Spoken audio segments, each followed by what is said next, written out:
as the title would suggest, I'm going to be looking at Sebastian Vettel, his Formula One racing career, a very brief look, not going into lots of detail, just a very brief casual look.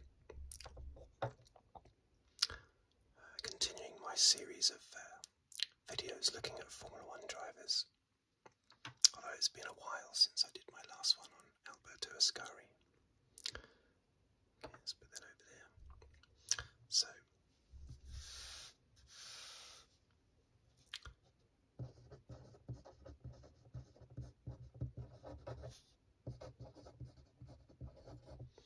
Sebastian Vettel.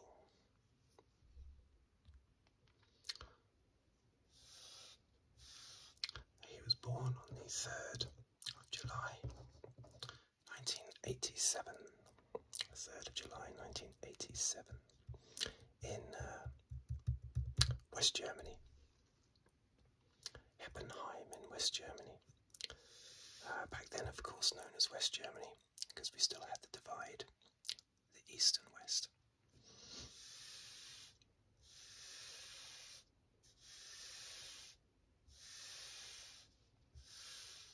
Let's just write down his brief racing stats first, before I then look very casually at the individual years. So, starts. He did 290. Oh, he's on 290 at the moment. Now, as I've mentioned in a previous video, there's only, there are 9 races left, I believe, so he'll finish on 299. I think there are 9 races left. Pretty sure there are. Of course, championships, he won 4. Wins 53. Now that puts him in 3rd place on the all-time list, 2 ahead of Alain Prost on 51. And you got, of course, Schumacher in 2nd place on 91 and Hamilton on 103. And pole positions. 57. That's 4th on the all-time list, behind, again, Hamilton in 1st place, Schumacher 2nd, and Ayrton Senna in 3rd spot.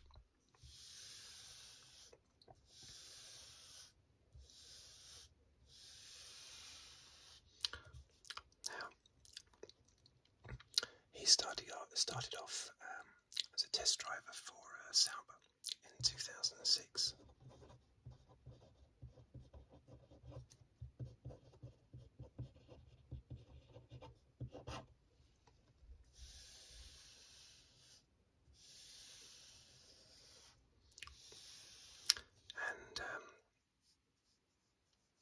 His first actual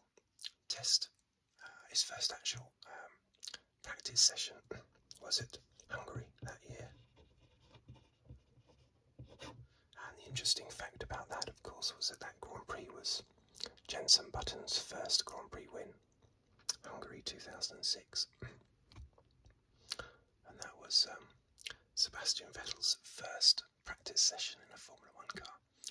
And after just 9 seconds, he had already had his first penalty, which is a record. 9 seconds into his Formula One career, he already had a penalty and a fine, basically, for speeding in the pit lane when he came out for his first run on that practice session.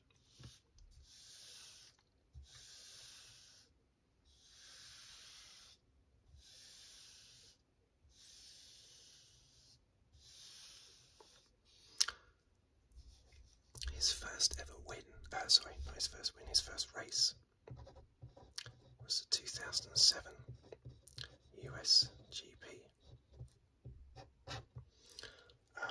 where he qualified 7th and finished an impressive 8th, making him the youngest driver at the time to ever score Formula One points.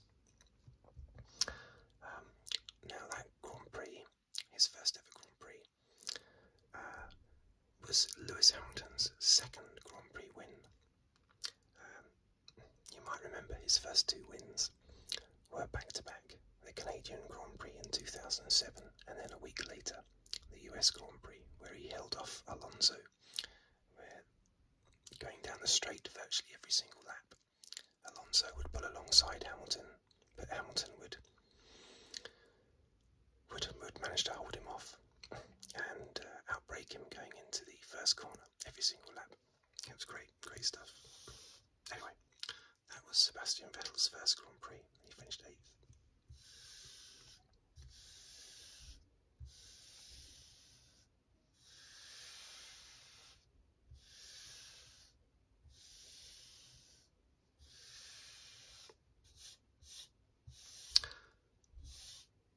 That was in a Sauber.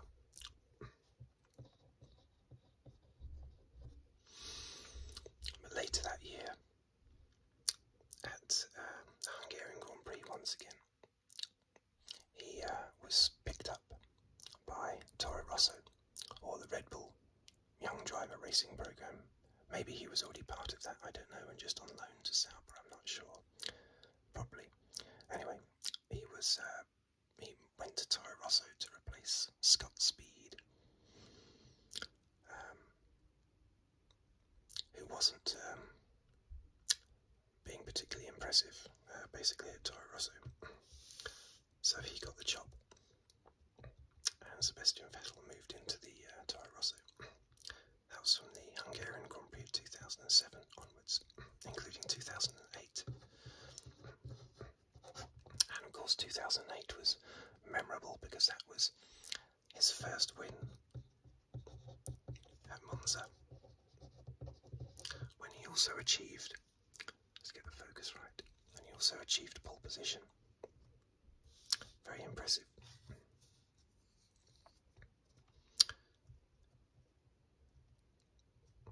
He had a bit of a rough start to that season. He retired from most of the early races, well, all of the first 4 races. But then once he got to grips with the car, he got better and better, his results got better and better, and culminated in that fantastic win from pole position. Toro Rosso's only Grand Prix win that they ever had. Very impressive. Let's write that down actually, Toro Rosso. Only win.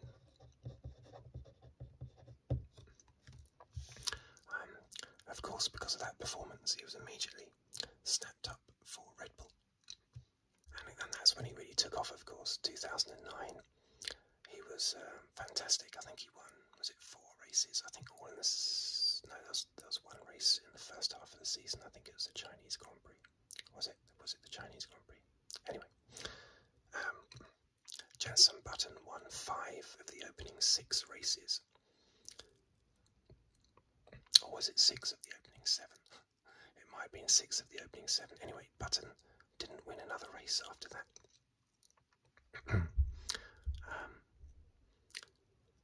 Whereas Vettel, not only did he win one of those 6 or one of those 7 in the first batch of races, but he then went on to win numerous other races and only missed out on the championship in the end by 11 points. Now, this was the old point scoring system. This was the last year of the old point scoring system, where you got 10 points for a win. So you could equate it to maybe being 27 points, 27, 28 points behind at the end of a championship today. Him finishing 11 points behind Jenson Button. But if that championship had gone on for a few more races, Vettel would probably have ended up world champion. Because the advantage that Brawn had it in the first half of the season with their blown diffuser was matched by Red Bull in the second half of the season. So they were closing in on Jenson Button and Brawn all the way through the second half of the season. But that just lined up perfectly for 2010, of course, and his championship battle, where he fought his teammate, of course, Webber, and Alonso, and Hamilton, and to a less lesser extent. Massa and Button. That was a great championship, 2010. We went into the final race, went into the penultimate race with 5 drivers still able to win the championship, went into the last race with 4 drivers still able to win the championship. And it was supposed to be Alonso, should have been Alonso, but he got held up behind Vitaly Petrov. And the last race was at Abu Dhabi. I don't know, he couldn't get past Vitaly Petrov. And bad pit strategy had put him behind Petrov. And that allowed Vettel to win the race. Vettel came through, I think. Is that the race where Vettel had a spin as well? That might be the race where he had a spin too. And it looked like he was definitely out. And somehow he got back into it and won the championship. That might have been 2010. That spin in the final round might have been a different year though, when he won the championship. Anyway, throughout 2010 there was of course constant fighting between Vettel and Webber. It was very much Vettel v Webber. And throughout that year they were quite evenly matched. In the years that followed, not so much. But in that year, 2010, they were very evenly matched. I think that was the year of the Multi-21, which everyone remembers. Multi-21 Seb, Multi-21.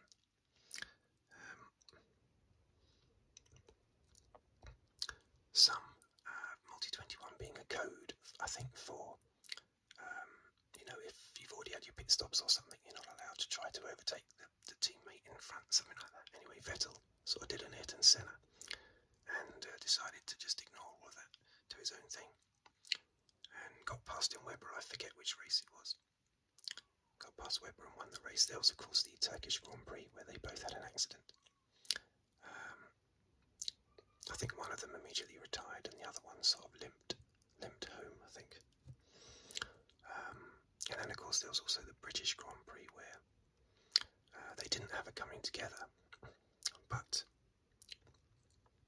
we got the catchphrase from Webber, not bad for a number 2 driver, because Mark Webber won the race. Vettel had problems. Did he retire or something? I can't. Anyway, he was down the field because he had issues. But the problem for Webber was that they both had new revolutionary designed front wings or something, and Vettel's was damaged in practice. Vettel damaged it, and so they took the one off Webber's car and put it on Vettel, which is terrible. I mean, that is serious favouritism, that is. But as it happened, Webber still won the race because Vettel had lots of problems. So Webber said on the radio immediately after the race, he said, "Not bad for a number 2 driver," sarcastically referring to the fact that he's clearly number 2, even though he's not supposed to be a number 2 driver. 2011, 2012, 2013. Well, 2012 was a tough championship with Alonso. It looked like Alonso was going to win that championship, but he somehow didn't. So Vettel won that one as well, and of course in 2013 he won 9 wins. He won the last 9 races of the season.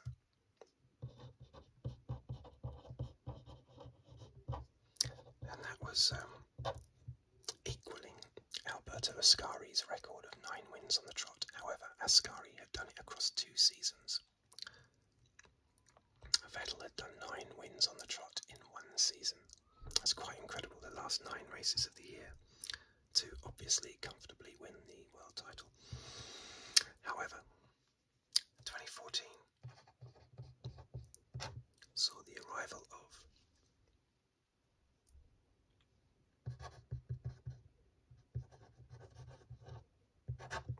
Daniel Ricciardo, who for some reason, there are still people out there calling him Ricciardo. I know Christian Horner was constantly calling him Ricciardo. I don't know if that was as a joke or if he was just being, bit dumb. Because, I mean, the guy's name is Ricciardo, not Ricciardo. But there are commentators out there now and other people that still refer to him as Ricciardo. Anyway, that year, 2014, Daniel Ricciardo just seemed to get the better of the car. He just seemed to understand the car better than Vettel. That can be the only explanation, because Ricciardo completely outdrove Vettel that year. Ricciardo won 3 races, and Vettel didn't win any. And consequently, Vettel left Red Bull at the end of that year to go to Ferrari. But it really had nothing to do with. I don't think his ability hadn't dropped at all. It wasn't Ricciardo outdriving Vettel. I think he just couldn't get to grips with the car. The same thing is happening, of course, to Ricciardo at the moment at McLaren. Ricciardo hasn't suddenly become a bad driver, but he just can't get to grips with the McLaren. And it was the same with Vettel with the 2014 new hybrid era Red Bull that Vettel was unable to adjust to, as well as Ricciardo. So he went to Ferrari in 2015, and he was there all the way up to 2020, wasn't it? 2020, yeah. Now, he won numerous races at Ferrari, I think 10 or 12 races, something like that. But of course he should have won the World Championship in probably in 2018 and 2019. It's very similar to Alonso. Alonso won a number of races at Ferrari and should have won the World Championship in 2010 and 2012. And Vettel won a number of races at Ferrari and should have won the championship in 2018 and 2019, but somehow it got away from him in sort of like the last third of the championship, or the second half of the championship in both those years. The championship slipped away from him when it was in his grasp.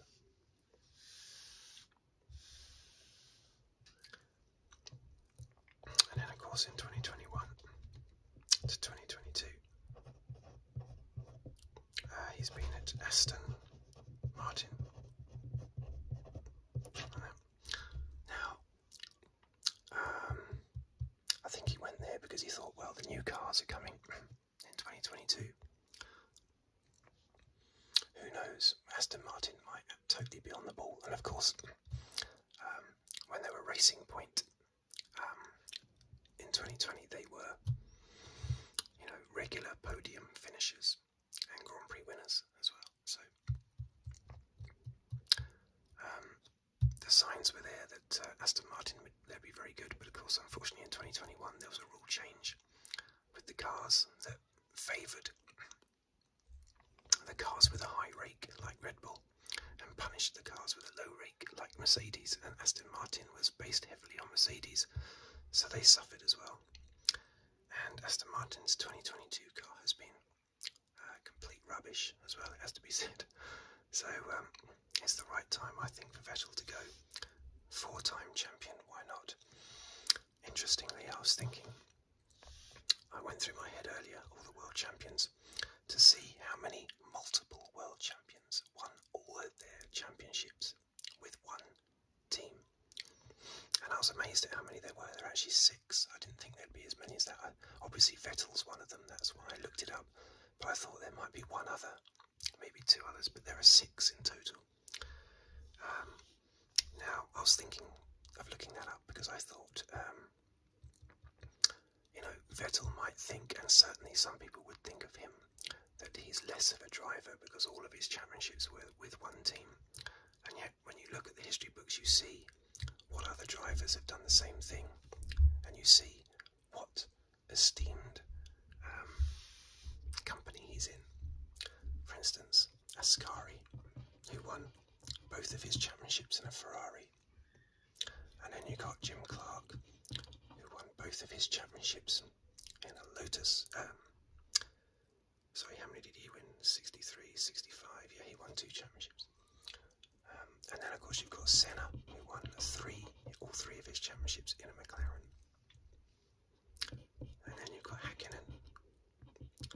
his 2 championships in a McLaren. And then you've got Alonso, who won his 2 championships in a Renault, and then Vettel, who won his 4 in a Red Bull. So that's good company to be in. I mean, it's going to be good company, of course, if it's multiple world champions. There's not going to be any duds in there, but still, that's nothing to be ashamed of. People don't attack at the Senna for only winning championships in a McLaren, so they shouldn't say the same thing. Why have I put 2 L's there? So they shouldn't say the same thing about Vettel. So there you go, Sebastian Vettel. I think he's a nice guy.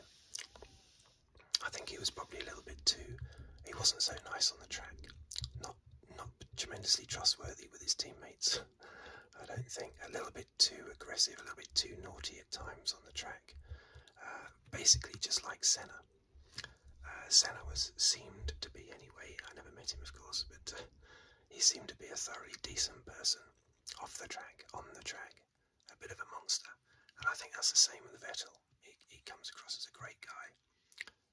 Off the track, on the track, a little bit aggressive. Not as bad as he used to be when he was fighting Webber.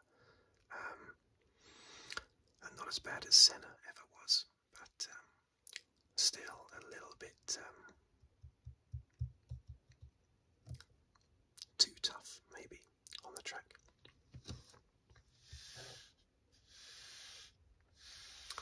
But there you go, a little brief look there at the great and late, when it comes to his career anyway, Sebastian Vettel. Let's hope he has a good final 9 races and manages to get that terrible Aston Martin maybe into the top 10 in 1 or 2 races in the remainder of the year. Okay, thank you for watching. Thank you for listening. If you'd like to subscribe, please do so. And I will see you on the very next